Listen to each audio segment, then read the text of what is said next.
Breath of fire is another breathing exercise we can use to get in the zone whenever we need to. It's very similar to the Wim Hof method in that it's going to flood our bodies with oxygen, and this will give us tons of energy and also focus us on the present moment. All the Breath of Fire is 50 quick diaphragmatic breaths or belly breaths with a full exhalation, then a full inhalation, a hold for 10 seconds, and then let go. So a belly breath or diaphragmatic breath is just a breath in which we're controlling our breathing with our diaphragm and our abdominal muscles, as opposed to a chest breath. Why do we want to do diaphragmatic breaths? Well, not only can we fill more of our lungs by doing these diaphragmatic breaths, but they're also better for us. When we do chest breathing, like we would do in the office, then we're only taking advantage of the upper portions of our lungs. And these upper lobes are full of stress receptors. So when we chest breathe, we're flooding our bodies with cortisol. So we're actually changing the biochemistry of our body by doing this diaphragmatic breathing. But this diaphragmatic breathing is a little bit unnatural to us because we spend so much time sitting down, and when we sit down, it constricts the amount that we can breathe with our diaphragm and our abs. So we're going to focus on learning how to actually build the muscle memory to do this. But essentially, what we're going to try to do is when we exhale, we're going to constrict our muscles, our ab muscles. So,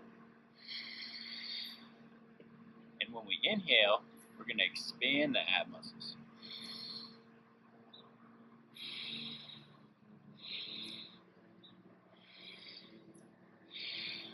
Exhale, constrict. Inhale, expand. And then when we do this live, if we're going to do a breath of fire, we're going to do it very rapidly, and it'll look like this.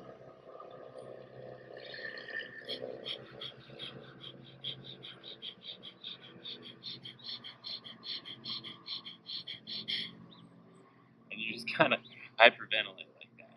And you do that 50 times, and then you fully exhale, and then you fully inhale, hold for 10 seconds, and then you let go.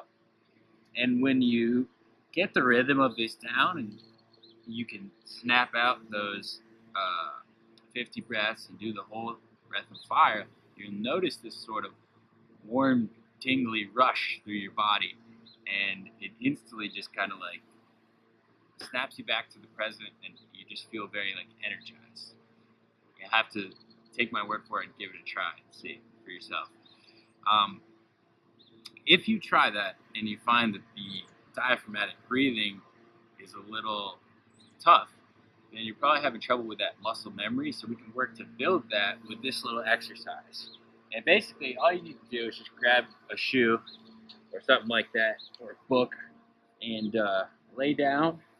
And we're just going to try to raise and lower the shoe with our breathing by exhaling. I'm going to constrict, and that's going to lower the shoe.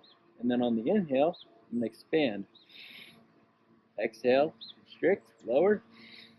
Inhale, raise. Exhale, lower.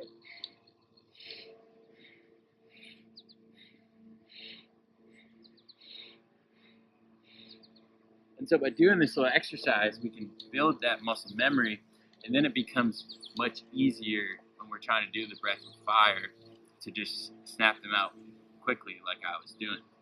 So if you need to work on the diaphragmatic breathing, then just do 10 up and downs, and then you can do 3 sets of that. Do that 3 days this week. Once you feel comfortable with the belly breathing, then go ahead and try breath of fire. And you can do 1 round, take a little break, maybe a couple minutes, and then do another. So 2 rounds of that, and again, 3 days this week. And just let me know what you think. Let me know if you have any questions. I hope you guys find this helpful. And again, this is something that I like to do every time I go surfing. I'll because it's so quick and easy, I like to do this as opposed to the Wim Hof right before I go into the surf, because it takes maybe 45 seconds, but it will just fill you full of energy and get you juiced and ready to go out in the water. So it's great for pre-surf and in between sets of training. But I will, of course, advise you to, do this while sitting or laying down, because I, for myself, through my own experience, have nearly fainted or passed out. Like my knee, I was doing this while I was working out, and took it a little bit too far because I didn't know what I was doing, and my vision went black. My knees started to wobble and nearly went out. So you do have to be cautious about it and make sure you're doing it in the right setting. That being said, this is a powerful tool, and I think you guys will find it helps you get in the zone for surfing. So again, let me know what you think. Good luck. Have fun, guys.